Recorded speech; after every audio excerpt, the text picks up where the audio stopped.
জামালের সর্দারের ছবি তো আপনাদের সামনে তুলে ধরছি। সোনারপুরের জামাল, সেখানকার সর্দার যেন তার বাড়িতে বেআইনিভাবে কচ্ছপ রাখা ছিল। গতকালও বন দপ্তরের আধিকারিকরা পৌঁছে গিয়েছিলেন, আজও তারা সেখানে পৌঁছে যান, কিন্তু তারা কি কচ্ছপ উদ্ধার করতে পারলেন? সেখান থেকে সরাসরি রয়েছেন আমাদের সহকর্মী সুপ্রিয় গুহ। সুপ্রিয়, আজ কি বন দপ্তরের কর্মীরা সেই কচ্ছপ উদ্ধার করতে পারলো? যদি না পারে তাহলে তারা কি করবেন এবার? শর্মিষ্ঠা, দেখো, ইতিমধ্যেই কিন্তু প্রায় 30 মিনিটেরও বেশি সময় অতিক্রান্ত হয়ে গেছে। বন দপ্তরের যারা আধিকারিকরা সোনারপুর থানার পুলিশকে সঙ্গে নিয়ে জামাল সর্দারের যে বাড়ি প্রতাপনগরের, সেই বাড়িতে এসে পৌঁছেছেন। আমার পেছনেই দেখতে পাচ্ছ সোনারপুর থানার পুলিশ এবং বন দপ্তরের আধিকারিকরা রয়েছেন।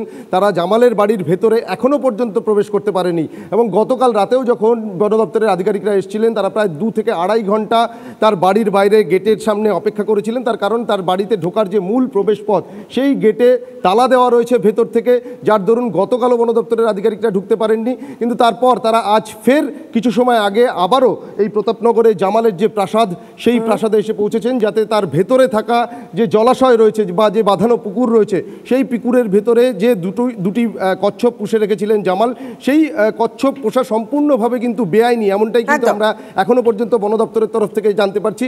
আর সেই কারণে সেই দুটি কচ্ছপকে যাতে উদ্ধার করা যায়, উদ্ধার করে তাদেরকে নিয়ে যাওয়া যায়, সেই চেষ্টাই কিন্তু চালানো হচ্ছে। আর জামালের বাড়ির আশপাশের গোটা এলাকা কিন্তু এই মুহূর্তে ঘুরে দেখছেন বন দপ্তরের আধিকারিকরা। অর্থাৎ যেহেতু গেটে তালা দেওয়া রয়েছে, অন্য কোনো পথ দিয়ে যদি তারা ভেতরে ঢুকতে পারেন, আশেপাশে যারা প্রতিবেশীরা রয়েছেন তাদের সঙ্গেও কথা বলছেন, কিন্তু এখনো পর্যন্ত তারা ভেতরে প্রবেশ করতে পারেননি। সেই কারণে তাদেরকে কিন্তু বাইরে। তাহলে কি বন দপ্তরের কর্মীরা কি ভাবনা চিন্তা করছেন? মানে এই বাড়িতে কি ঢোকার সিদ্ধান্ত তারা নেবেন? কারণ তারা বাড়ির বাইরে অপেক্ষা করছেন, গতকাল রাতেও চেষ্টা করেছেন, বাড়ির ভেতরে ঢোকার কি চেষ্টা করবেন? সেক্ষেত্রে কি পুলিশের সহায়তা তারা কোনোভাবে নিতে পারেন?